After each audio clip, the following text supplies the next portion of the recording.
นี่มึงอีวัดมึงมาลีอยู่ดีติกูนำหาตั้งโดนอีอันนี้อีวัดวัดใดอีกก็มึงนั่นแหละเป็นอีวัดมึงบ่ต้องมาทำไขสือเลยมึงนั่นล่ะโตดีเลยให้กูถามคักๆเลยเถาะอีวัดอีผู้ให้หลวงถามอีหยังถามว่ามึงนี่คือจังได๋จะมาถามเอาเงินคืนน้ำกูมึงกินประทานน้ำกูมึงถามคืนหาสิแตกหยังเอาแต่ที่แรกกูก็ว่าเป็นวัดเป็นชื่อมึงวัดว่าเป็นชื่อมึงกูก็ถามขึ้นล่ะเนาะนี่พิลึกคนเว้ยล่ะเนาะโอ้มึงนี่คือ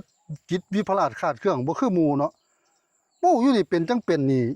มึงบ่ได้อยากเฮ็ดบุญเฮ็ดทานซะหวาวัดมันก็เป็นชื่อเจ้าอาวาสเพิ่นบุญตัวบ่จังเป็นนี่แสดงว่ามึงบ่ได้คิดลิโตนคนมึงบริจาคย้อนว่าบ่ได้คิดนำไผวันเถาะมึงบริจาคย้อนว่ามึงนี่เห็นว่ากูรอ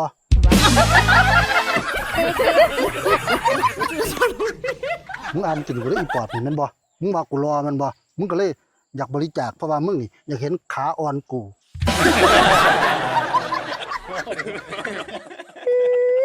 เว้าคือกูสิสะอ่อนมึงคักเนาะบักผู้ให้หลวงบักหัวล้านเอ้า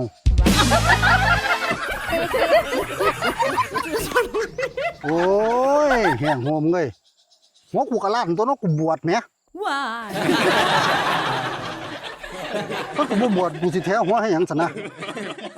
ถึงแม้ว่ากูสิบอกให้เด้อกูนี่ถึงแม้ว่าวัดนี่มันบ่แม่นชื่อกูมันเป็นชื่อเจ้าอาวาสเพิ่นที่กูออกไปหาเงินหาทองไปแผ่ข้าวแผ่น้ำนี่กูก็ไปในนามวัดมึงนี่บริจาคกินท่านที่แรกกูก็ยกมือสุดหัวกูนึกว่ามึงนี่อยากบริจาคอยากเฮ็ดทานอยากเฮ็ดบุญบ่ได้แท้นี่ฮอดมื้อนี้มาเพราะมึงฮู้ว่าวัดบ่แม่นชื่อกูมึงก็สิเอาเงินคืนแสดงว่าการที่มึงบริจาคนี่มึงบ่ได้คิดว่าอยากเฮ็ดบุญเพียงแต่ว่ามึงอยากอยากรู้อยากเฟี้ยกูซื่อนี่ล่ะอีผู้หายไงคือจังได๋วัดเป็นชื่อผู้ใดก็ต้องเอาผู้นั้นติออกมาหาแพเข้าแพน้ำหาแพเงินเฮ็ดบุญเฮ็ดทานเฮ็ดจังได๋หาเจ้าอาวาสเพิ่นเฒ่าสิบ่ได้เอาใส่รถยู้มาบดแพเข้าติ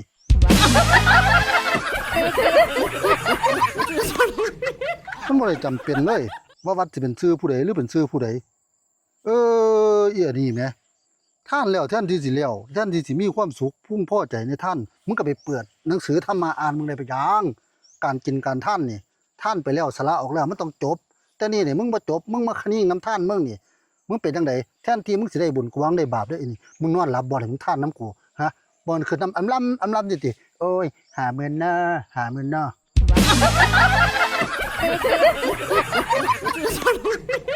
กูบ่คิดนำดอกเงินนั่นกูคิดนำมึงหั่นมันบ่โปร่งใสหากินหัวมึงคันฮอดมือมานั่นคันมึงบ่โปร่งใสหั่นกูสิแจ้งตำรวจจับคอมึงเ